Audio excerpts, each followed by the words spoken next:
Samantala, hindi po dumalo sa ikalimang State of the Nation address si Pangulong Ferdinand Marcos Jr. ang ilang mga miyembro ng minority bloc.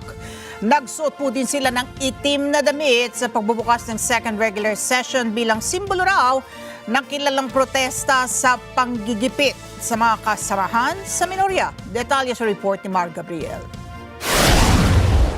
Eksakto alas 10 ng umaga kanina nang formal na buksan ni Senate President Win Gatchalian ang unang araw ng second regular session ng 20th Congress.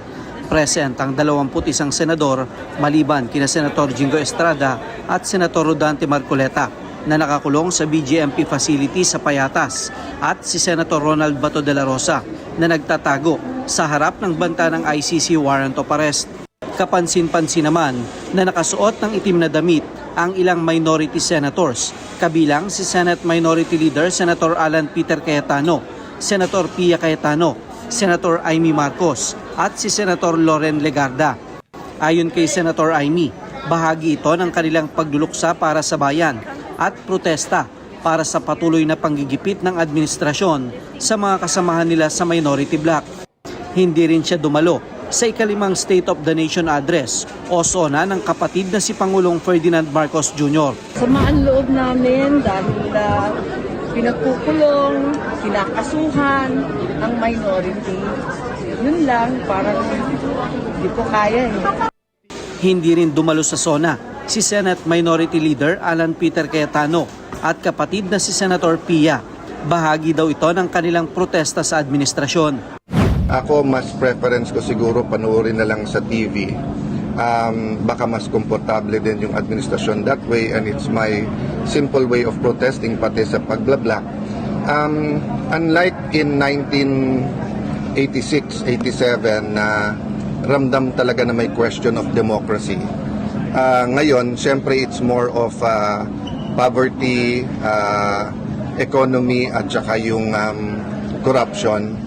But I really believe that our democracy is in danger, and talagang pag nagsalita ka, target ka bigla. Ayon kay Cayetano, tila malapit na sa undeclared martial law ang sitwasyon ngayon ng bansa. It's about freedom and democracy, di ba? So, tignan nyo lahat ng nakakasuhan at lahat ng nakukulong, di ba? Pag tahimik ka at sumama ka, parang if you can't beat them, join them, happy ka. Pero malungkot ang bansa. Pero pag tayuan mo yung mga prinsipyo mo, ikaw pa kakasuhan. Umaasa naman si Senate Majority Leader Senator Mig Zubiri na sa pagsisimula ng second regular session ay maayos na ang tampuhan at hindi pagkakaintindihan ng ilang mga senador upang magtulungan na sila sa trabaho. I'll hopefully bridge all these things together para we can have smooth passage of legislative agendas that we have for this next few months. Marami po yun.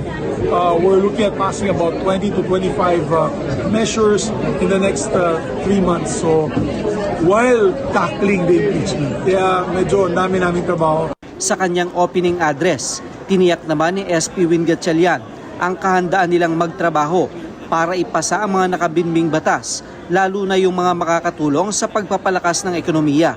Kasama raw sa mga prioridad nila ang mga batas na magiging solusyon sa mataas na presyo ng bilihin, maliit na take-home pay ng mga manggagawa, mahal na singil sa kuryente, kakulangan sa infrastruktura at transportasyon, at ang kawalan ng kasiguraduhan sa hanapbuhay.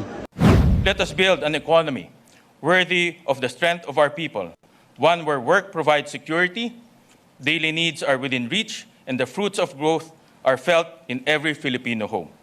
Let us be a nation that fulfills our potential, where laws protect livelihoods, institutions safeguard our people's well-being, and the government delivers effective, consistent, and compassionate service. Samantala, pinaghahandaan na rin ng Senado ang pagsisimula ng budget hearing sa susunod na buwan para sa 2027 national budget. Nakikipag-usap na raw sila sa PICC para sa pagrerenta ng mga kwarto na gagamitin sa budget hearing dahil halos lahat ng silid sa Senado ay ginagamit sa impeachment trial at mga committee hearings. Mar Gabriel, para sa Mata ng Agila. Matatag, matapang, matapat.